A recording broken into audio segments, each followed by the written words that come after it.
Hello, everyone. We are back again live for yet another author live chat interview. And today, 20th August 2023, 8 p.m. CST, we are live again for a Sunday series, nonfiction book.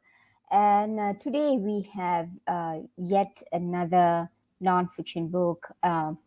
Kathleen is going to join us to talk about her work and also as her experiences as a lymphedema therapist.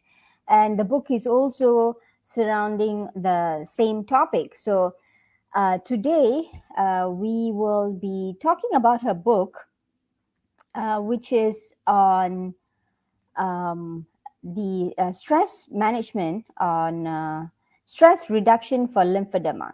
So that is the topic of the show today. And so here's a little bit about Kathleen. So Kathleen is a board certified in therapeutic massage and bodywork and is a lymphedema therapist. She owns Solace Massage and Mindfulness and has taught classes at IPSB Massage College in San Diego. She teaches massage therapists postop massage and fibrosis massage and is a NCBTMB Approved CE Provider. Now we will be asking her what all that means in a short while. So she also holds a Bachelors of Applied Science in Massage Therapy, is an MMI certified meditation teacher, Yoga Alliance registered yoga teacher, and ACE certified personal trainer and health coach. Now, so she was born in New York and currently lives with a husband in San Diego. So without further ado, I think we shall have her on our show and let's hear from her experiences, why she wrote the book, and all about her writing journey. So, hello, Kathleen. Hello, everyone. Hello from San Diego. Yes. And greetings from Malaysia. So we are like in our worlds apart. Yes. But yeah, so with the power of internet, we are here. We are leveraging the power of technology, and we are connected, despite being worlds apart. So yeah, I'm so happy to have you on show, Kathleen. Especially today, we'll be talking about lymphedema, and I think a lot of people don't even know what lymphedema is, and also about your background, your experiences. I think you have tons of qualifications. You have you are involved in so many different things, but I think it's safe to say that a lot of it is actually related to health and wellness, kind of this category. So yeah, so I have briefly introduced yourself, but I think it would be great to have you say a few things, a few words about yourself, Kathleen. Wonderful. Thank you. Thank you so much. So I guess the one thing I am overarchingly is curious. So I'm always wanting to follow everything that I see, and that helps me put together like a holistic healing for my clients. So it's not just a silo, but I want to draw things from like the health coach and draw exercise from the personal trainer and draw mindfulness from the meditation and draw massage techniques from the massage in order to address the entire body, not just one thing in the body. So that's important. And that kind of lets you understand what's going on with why I have so many different things in my resume. Yes. So now I think it would be interesting to understand your qualifications. I mean, right now after high school, like how did all this started, and about your interests as a kid, and how all this actually followed through. Yeah, so I actually had a 15-year career in the New York State Assembly, and then my husband got a job offer that he couldn't refuse. So we moved to San Diego, and I actually went to massage school. I was going to do more of a sports massage, but my very second quarter in massage school, I learned about a type of massage called Oncology massage. So my mother had breast cancer when I was 9 and 10 years old. And back then in the 80s, you couldn't exercise, you couldn't lift more than 5 pounds. You definitely couldn't like go out and get a massage. So I was thrilled and excited to see that not only can you offer massage to people who are in cancer treatment, but there's an entire specialty to it. So after I graduated from massage school, I went to take oncology massage classes. And then I did some hands-on work at Moore's Cancer Center, which is part of UCSD Health here in San Diego. And then I learned that if someone had lymphedema, which when they take the lymph nodes wherever they take the lymph nodes out to test them during the cancer surgery, that may cause lymphedema. The chemotherapy may cause lymphedema. The radiation may cause lymphedema, which is an impairment of the lymphatic system. And then that causes part of the body to swell, because our lymphatic system is how our body pushes the waste products from each individual cell back into the system to be processed. So I was super excited, and I went right into the MLD class. And then I saw that there was another class I could take to be a lymphedema therapist. So then I took that 135-hour class in order to be able to help people both with cancer and with a lymphedema. So again, like I say, it's like this curiosity thing, like curiosity leads me, and it's the curiosity for that. And then the clients that come into my office that ask me good questions that I don't see the answer to leads me off into directions. And I've written several books, and that the topic of some of the other books I've written and this book, like I wrote a book called the Lipedema Treatment Guide. And that was because I didn't find enough resources for a client who was coming to me after lipedema surgery. So I said, you know what, if I can't find these resources, I need to go ahead and take months to organize everything myself so I can give a resource to my clients in the future. And this is kind of what happened with the stress reduction for lymphedema book. I came upon one piece of research on MLD that showed that it helped with like pain tolerance and after MLD versus before MLD, people who have lymphedema or people who experience manual lymphatic drainage massage have a higher tolerance to pain, and they find the touch less painful. And I said, that is so interesting. I wonder what else there is out there. And that just kind of opened up this, again, like this concept of the information is out there. It's just not all put in one place.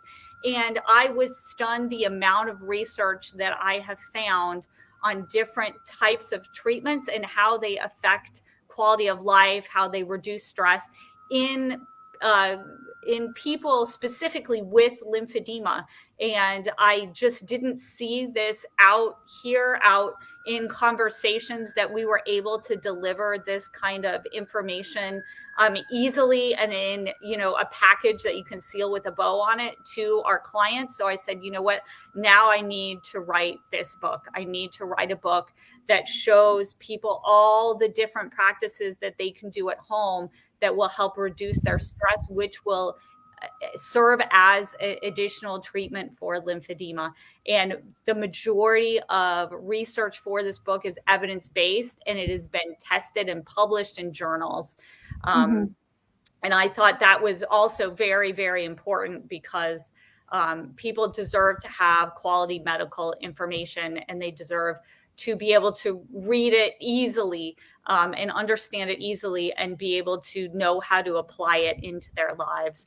So the book covers breathwork practices, like Nadi Shodhana, alternate nostril breathing, different types of breathwork, diaphragmatic breathing. It covers mind practices. So that would be like Tratak, which is candle gazing, breath awareness, self-compassion meditation.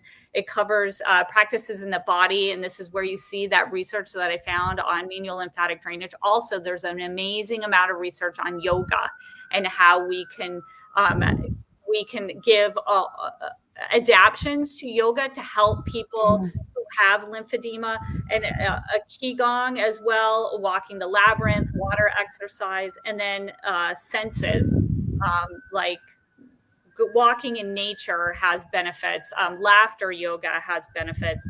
And then finally, working with the community, like it says there, and the importance of having a community and finding a community. And then I give links to different communities. Like there's a great community right here on Facebook called Lymphy Strong.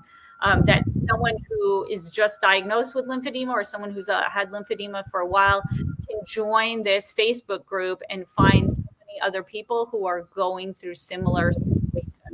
And that's so valuable because for a lot of people with lymphedema, especially primary lymphedema, the one that is genetic, the one that's not caused by cancer, they can feel like they are the only person that they know with lymphedema. And so having a sense of community and finding other people in the community can give them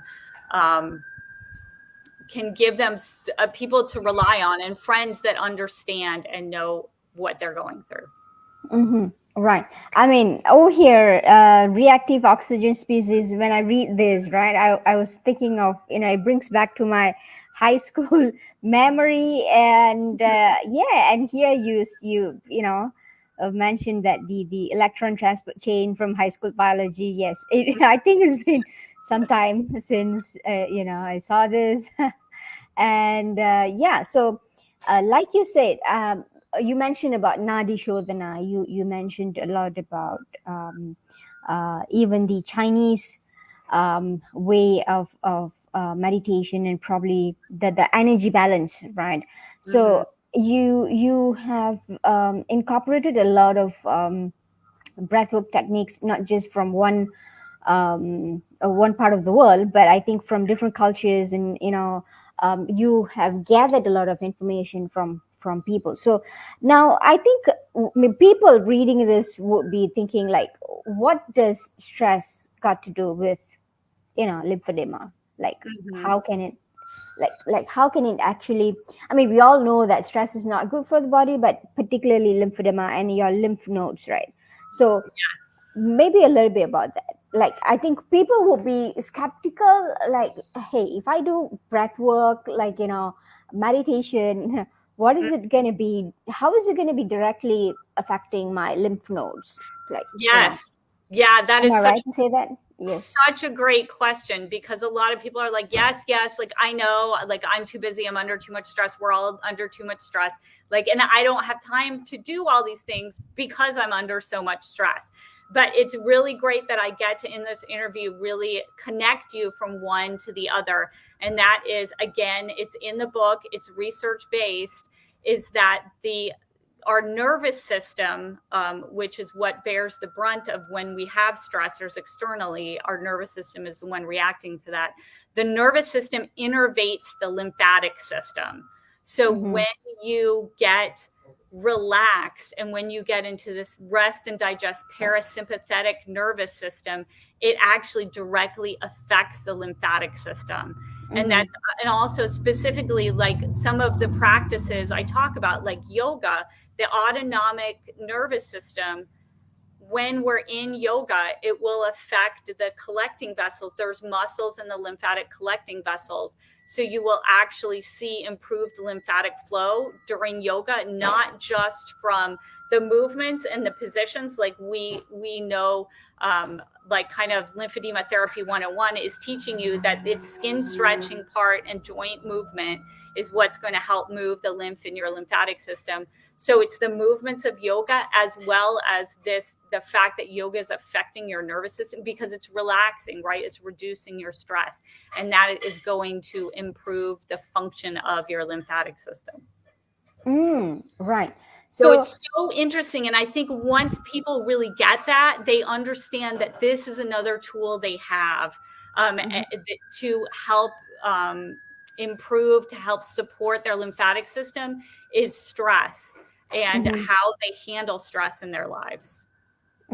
And I think as a therapist, right, when you are providing massage for your clients or even consulting your clients, so how do you actually measure like all these tools being shared with your clients, right? Mhm.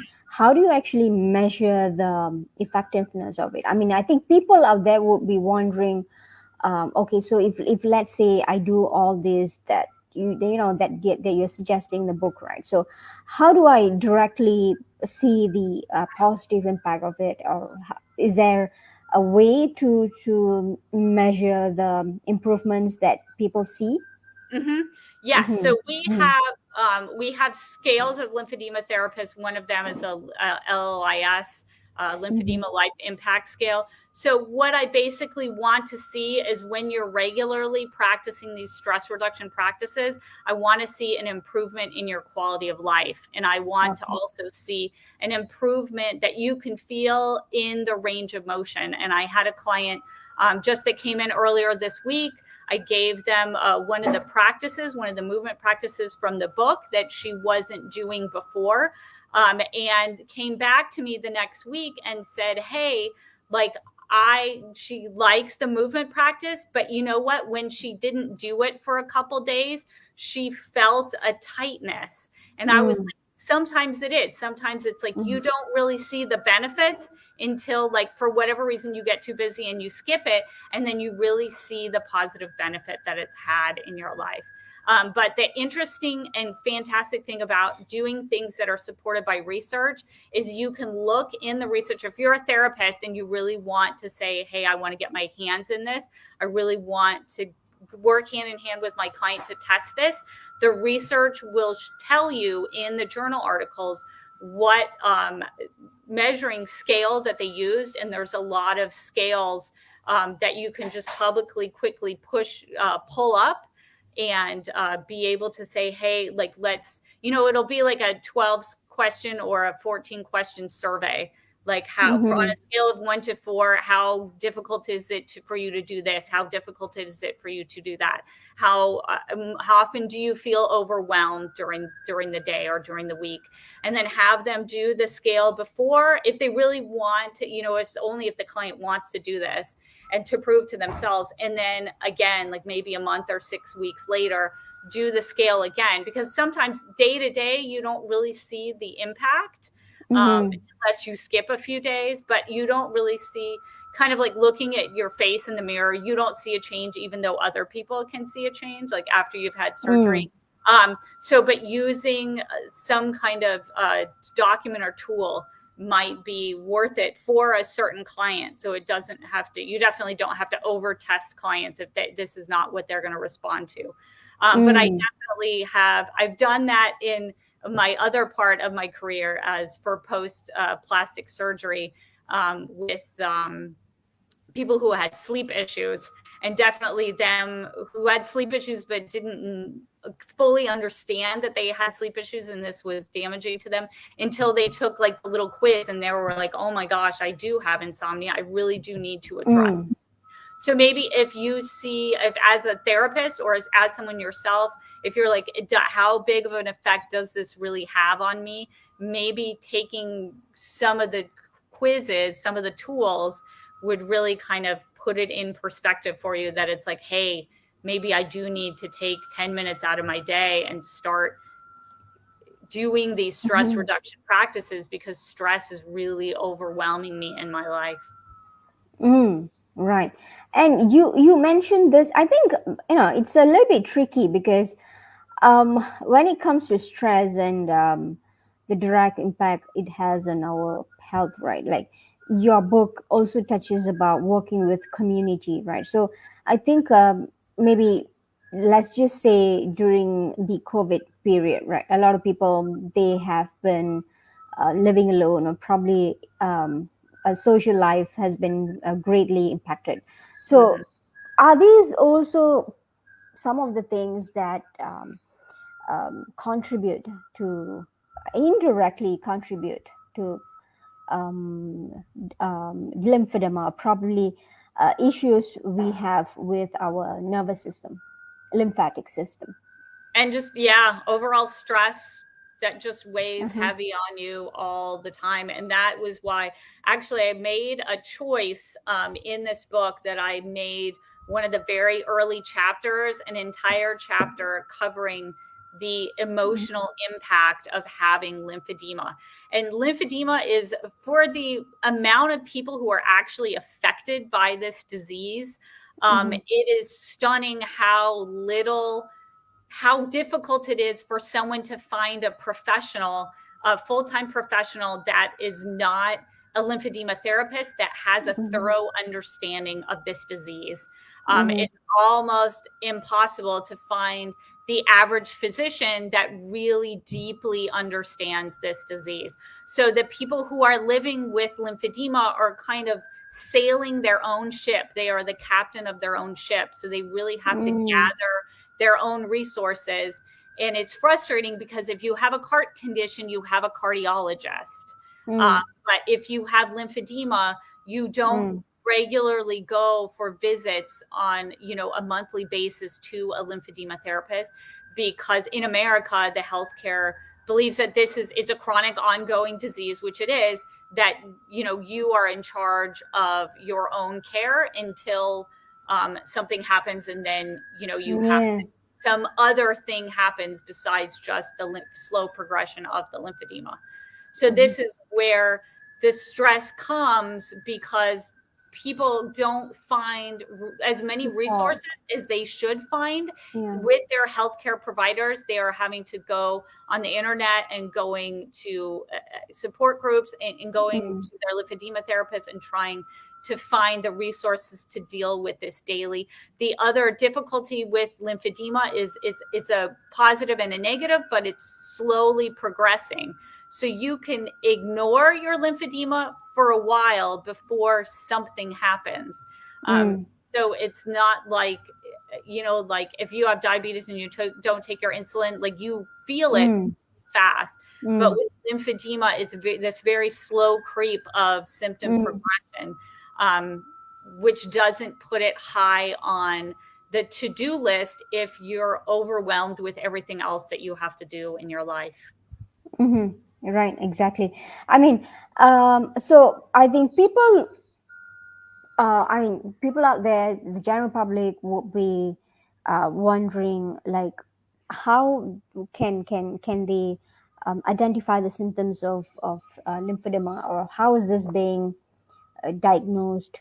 How do we know, if, let's say, how do I know if I have lymphedema, and what are the early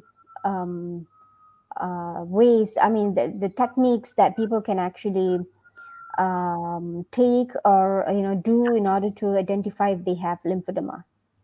Yep. So for primary lymphedema, it's a genetic disease. It's much more difficult to get a diagnosis.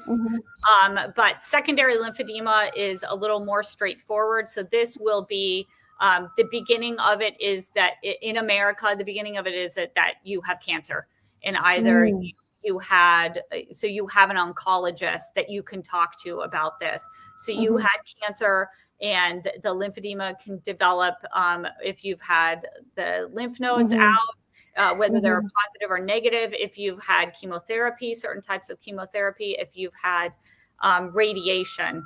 And so for any of these symptoms, if you've had cancer, and then in the area, in the quadrant where the tumor was removed, that you have swelling anywhere in their quadrant after, that is not just swelling that happened because of the surgery, then you go to your oncologist, and you should be under the care of the oncologist for quite a while through the cancer treatment. Or you go to your regular doctor and say, hey, I had cancer and now I have swelling in this area. I need a referral to a lymphedema therapist. And then that lymphedema therapist will be able to guide you and take the measurements and take a good history and figure out. So, but the great question that you're asking is, so if you have cancer and you think you might have lymphedema, what are the ways that you think that it might be happening? So you're going to feel a fullness and a heaviness in the limb before it actually starts looking larger.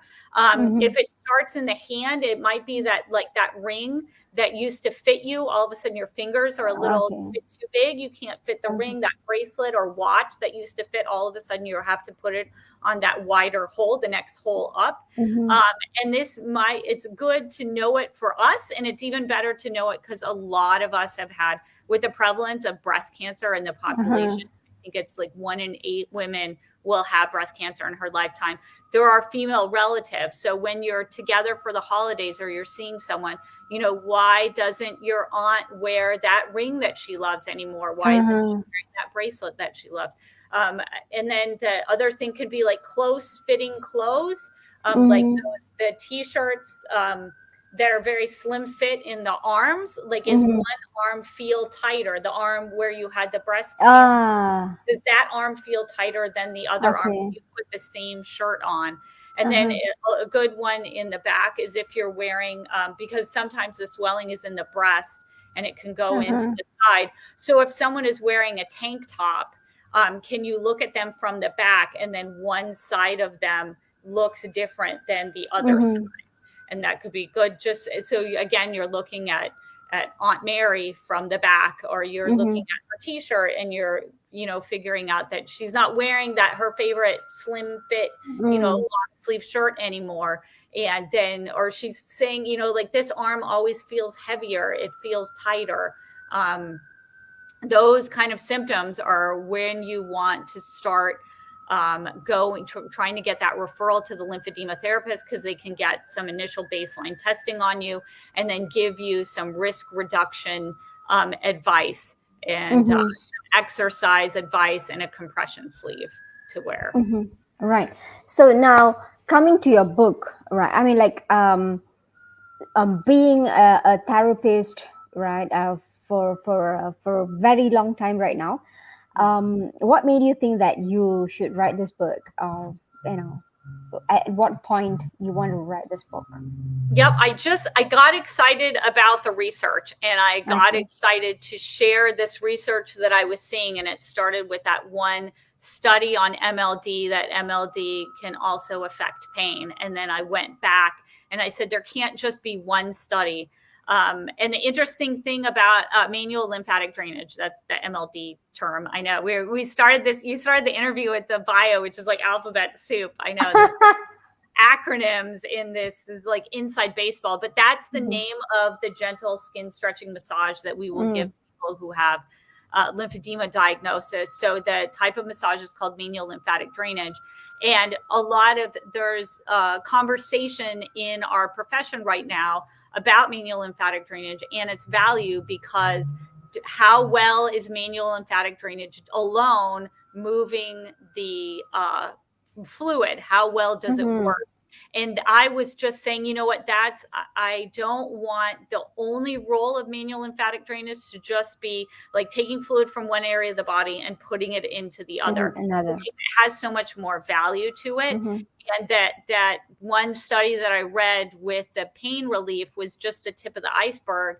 And I found so many more studies, and I put all the research into the book of the many other valuable ways that manual lymphatic drainage can reduce stress. It has an effect on hormone levels. It has an effect on the sympathetic and parasympathetic nervous system. So it has so many other benefits besides just moving fluid from one area of the body to the other. So learning that, and then seeing the information about yoga. And I just said, you know what, I should look in all different directions. And we kind of know that we tell people to do diaphragmatic breathing. But I was stunned that there's so many other types of breathing, like the alternate nostril breathing, that have been used in research to help people as part of a protocol to treat people with lymphedema in India. And it just hasn't made its way back to America. So I said, you know what, if I put this research in the book and I give it as a resource, the direct people with lymphedema can find it. They can have that conversation with their lymphedema therapist or their doctor, and they can start some of these treatments that are shown to be a part of a protocol to treat lymphedema in India. And these breathwork practice come from India.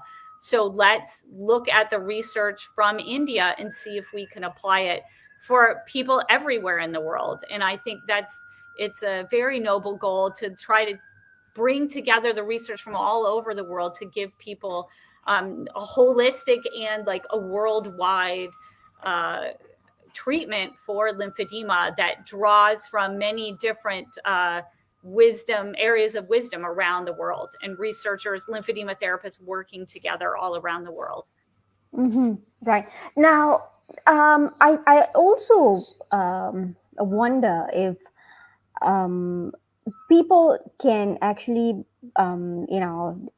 take up massage techniques on their own and try to massage. Like, I think this is something a lot of women being exposed to. Like, you've got to be used to checking your own underarms and to see whether you have bulge and things like that, and to just do. I think this is more common for women, but I think for men, I'm not very sure. But are there any self-diagnosis methods that people can actually take up and make that a routine, a part of their habit, a daily routine?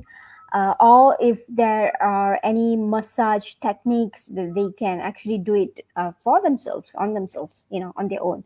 So, maybe that could help people out there just to, inspect part of the inspection to see whether they have abnormal lymph nodes out there, something that they should be worried about, something that they should pay attention to, right? So anything like that.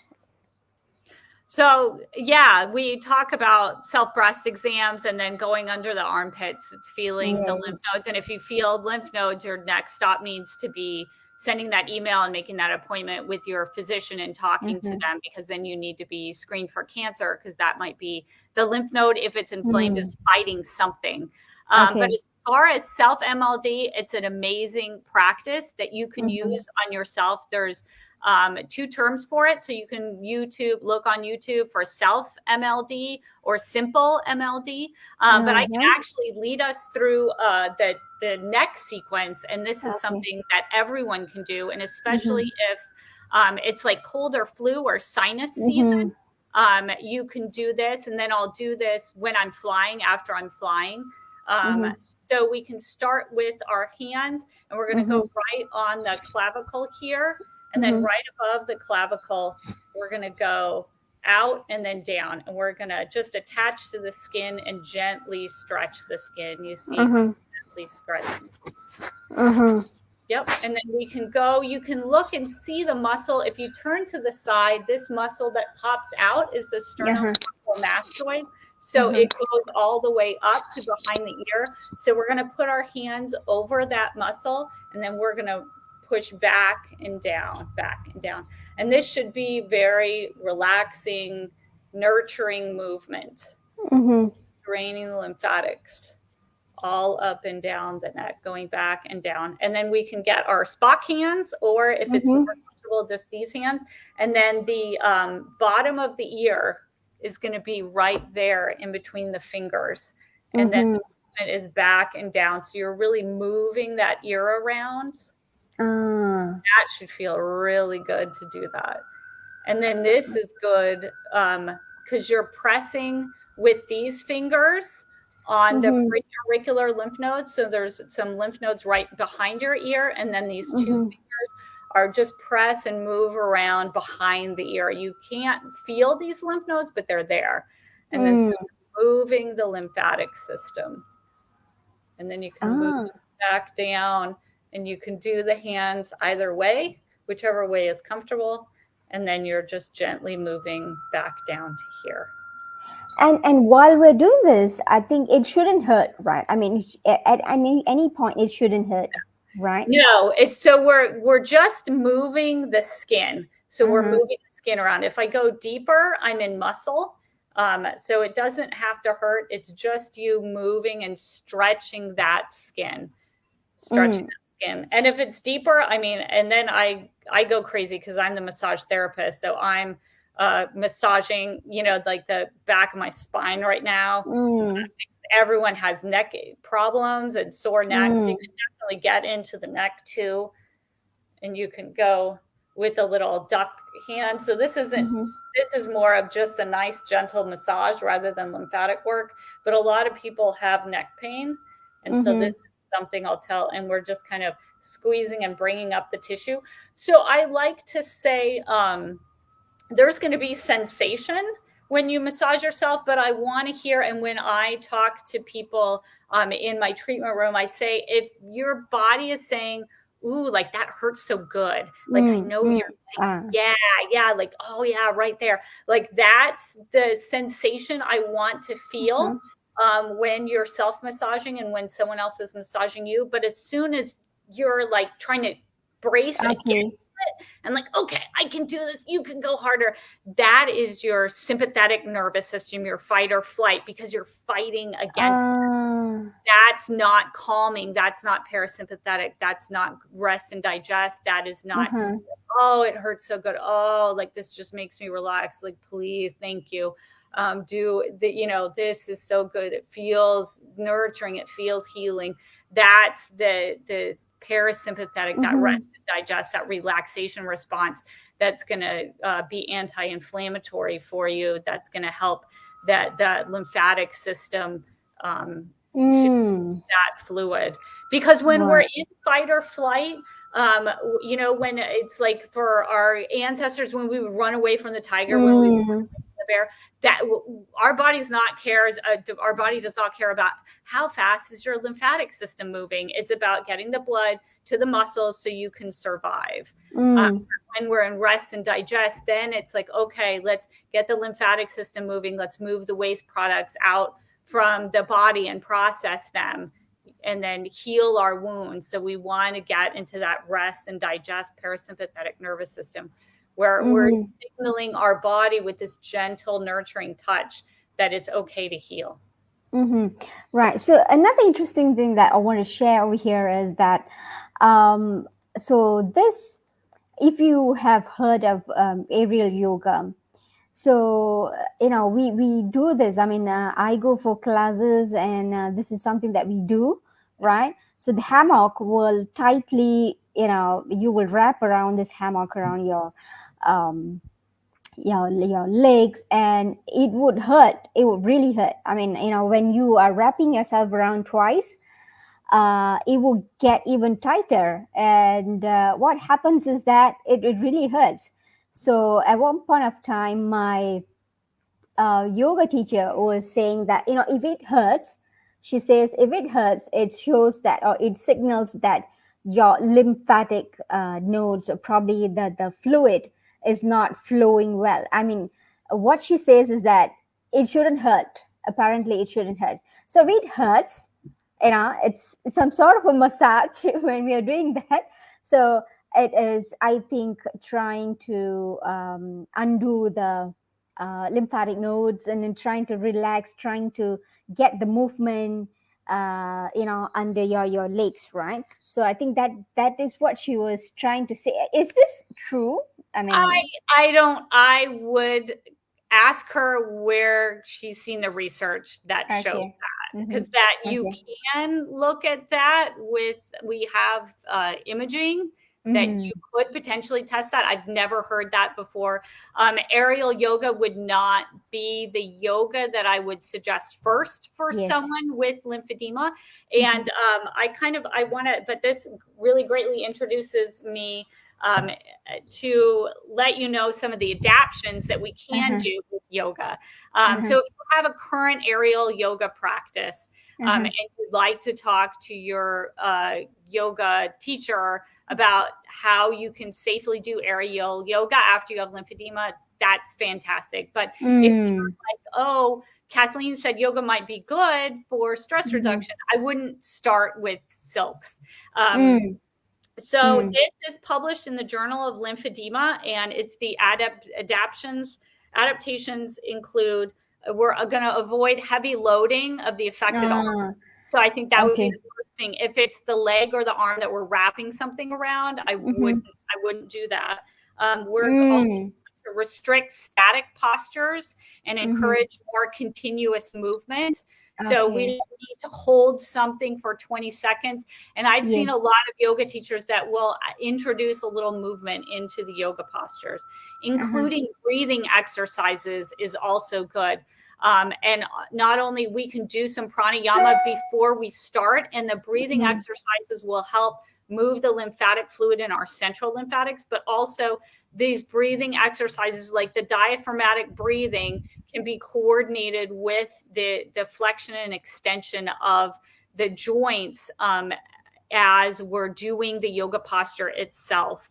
We can adapt floor-based postures to offer a seated or standing option.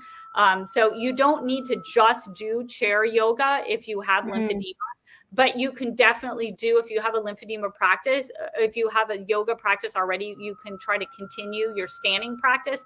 And then just say some positions might be, instead of it's a floor position, maybe it's seated, maybe it's standing instead of, you know, if it's the arm or the leg that we want to, that has lymphedema, that we want to kind of give a break during the yoga practices.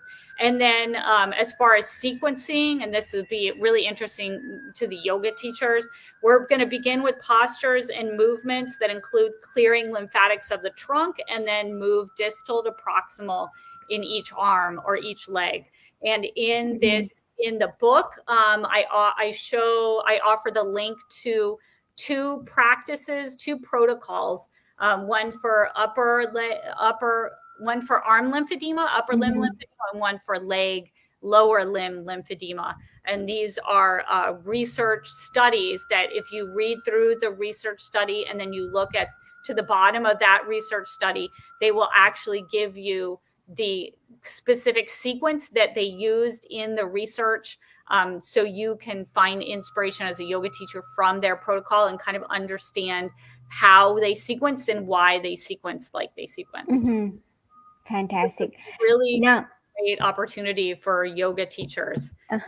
Now, fantastic. Now, coming to your book, so what are the feedbacks that you've heard for your book, and you know, maybe some of the feedback from any practitioners out there that you have received so far? So could you share a little bit about that so far that you have received from people out there? Yeah, the book it's been out for less than a month, and we already have some Amazon reviews on it. And I'm so pleased. I've heard reviews from both people who have lymphedema that have tried it and lymphedema therapists that think it's going to be a really great resource for their clients. And one said that she's actually going to, one lymphedema therapist, it said that she's going to actually give these books to doctors when she goes and goes for that informational interview and presentation on lymphedema therapy to a doctor, to kind of show that her practice as a lymphedema therapist is more holistic. And this is one of the resources, if that doctor refers clients to her for ongoing lymphedema treatment, that this is one of the resources, and this is the kind of support that his patients will get if they refer if he refers the patients to her. So I'm really excited to see it coming out in the world. Yeah, and you can kind of see some of the wonderful reviews. Like Peggy is someone that has lymphedema, and Karen is someone that's a lymphedema therapist. And I love that. I think Karen used the word, I see it right there. She used the word smorgasbord of stress reduction techniques. Love, and which is also a tongue twister. So that may be lymphatic. It may help the lymphatic system remove some lymph from the mouth area if you say smorgasbord of stress reduction techniques. I love it. Yeah, I've been so happy to see the positive feedback coming back. It makes me think that this book is really something not only that lymphedema therapists can recommend to their client, but also the family. And that's something I was thinking of as well, because I put that first chapter, I really talked about in the first chapters in the beginning of the book, how much this affects, how much lymphedema, living with lymphedema affects people in so many different parts of their life. And we have some really good research, very specific research on how it affects, how not having adequate coverage with insurance, not having, not every healthcare professional that they interact with even knows what lymphedema is. Definitely in the public, the average public doesn't know what lymphedema is. They can be stared at, and then they can also be ignored and isolated, or feel ignored and isolated. And then most frustratingly for me is some people were reporting that their family members were kind of diminishing or dismissing this. So I think this book could be a really, really great resource to give to somebody, that family member also that is caring for someone with lymphedema, so they can read that chapter and really understand what's going on. And then the rest of the book is all these different ways that the family and friends can, caregivers and care partners can rally around the person with lymphedema.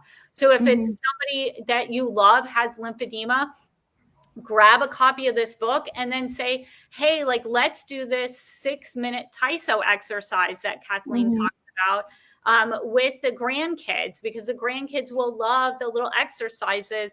And then it can also get you up and off the chair and moving. And, maybe it's the teenager that says, hey, like, mom or auntie, like, let's practice this Nadi Shodhana. Let's try this breath work. Like, I saw it in this book, and it's used in India as a treatment during the protocol for people with lymphedema. Let's see if we like it too. And let's see how we feel before and after. And lymphedema, as someone who grew up, like, I was 10 years old when my mom was diagnosed with breast cancer, and she passed away when I was 20. So this was a large part of my childhood. Our entire family felt the stress because our loved one, our family member, was diagnosed, was treated, was fighting cancer. So the stress is in the entire family. So we can use this book as a way to reduce stress for the entire family when family members partner up with their loved one that has that cancer diagnosis, that lymphedema diagnosis, to do these stress reduction practices together. Fantastic. Now, is this a curable disease? I mean, lymphedema, can people find complete cure from? Not at this time. There's no widespread cures at this time. The lymphatic system is amazing, and it can help. It can start to regenerate itself. But the way that we sometimes, if it's genetic, that it just can't remodel to be a normal lymphatic system. If genetically it was formed to be a dysfunctional lymphatic system, and cancer, the removal of lymph nodes is a very big blow to the lymphatic system. But we do have drugs that are in the pipeline from Stanford. Stanford is always trying to, Stanley Roxon and his team are always trying to look for a drug that can help with people with lymphedema. So we do have scientists that are working on it. But I wanted to look from a holistic perspective, that to give clients access to as much and as many different treatments as they wanted to try. So we all know that compression is important. We all know that like daily exercise is important, that if you can have complex decongestive therapy to help reduce that limb size, and you should wear the compression, and you should get exercise, and you should have a nutritious diet. And also, so this is how I wanted to add to the treatments that you can have if it seems like, if your heart is saying, you know what, I do have enough stress, it is time for me to look into this. And if it feels attractive to you, it feels like something that you might want to deep dive in further, this book is a really great resource for you or the family member that wants to help you do it. Fantastic. Thank you so much, Kathleen, for joining us today and sharing a lot about your book and lymphedema. about yoga, about breathing techniques, and what people can expect from this book. I've also been sharing bits and pieces of parts of your book, and also the link to Amazon early on that we saw on screen. Hopefully, that has helped people to see where to get your book from. The link, the purchase link of it, and also, so how can people get in touch with you? I mean, I know that I've been the banner, right, to your website is on screen right now, which is KathleenHelenLisson.com. But yeah, how can people get in touch with you, preferably? Yeah, so the easiest way to get more information about this, if you're really interested in the topic, it's on Instagram. So the title of my Instagram is exactly the same as the book. So if you type in stress reduction for lymphedema, you can follow on Instagram. And then also you see the website on the bottom of the screen, KathleenHelen.com. That's where you can contact me. I offer lymphedema therapy, ongoing lymphedema therapy in San Diego. So you can book an appointment with me if you're in the area. And you can see this has a list of all my past presentations that I've done. I have the links to all those presentations. So you can see more of me talking about stress reduction. I'm also going to be in Italy, in Geneva, at ISL conference. I'll be teaching on this for 3 days, September 12th to 14th, if you're going to that conference. And also the National Lymphedema Network Conference in Philadelphia on October 6th to the 9th.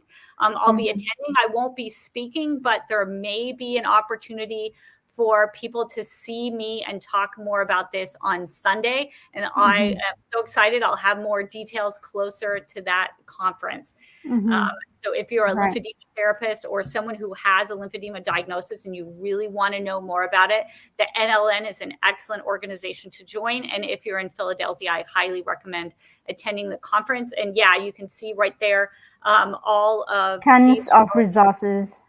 Yeah. Tons of resources, so many resources out there. So this is a great website with a lot of resources, and also links to a lot of PDFs, to a lot of other books, I believe. Yeah, so these are my PowerPoints, so you can see my PowerPoint slides from my past presentations. Fantastic. So listen to them on video and see the slides. And then this is my beautiful portable labyrinth. You'll learn about labyrinth walking in the book, and I also bring my labyrinth out in San Diego for free to walk on a monthly basis. Fantastic. So I think we have covered a lot of things, a lot of topics today. Thank you so much for joining, Kathleen, and hopefully people will, go back with a lot of information, take away with a lot of information from this interview, and especially on lymphedema and our nervous system. Stress reduction particularly, right? So I hope that this has helped people watching right now, and also will be helping people who are watching the future. So as soon as we end this interview, it's going to be live.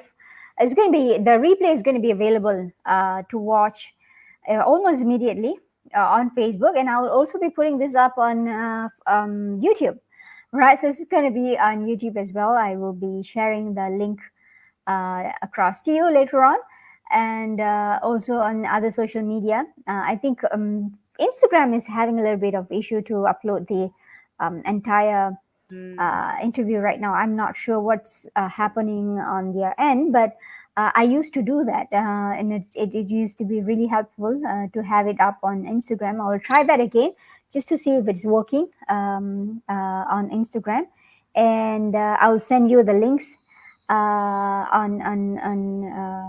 send across the links to you for Facebook, and hopefully also for Instagram if it is working.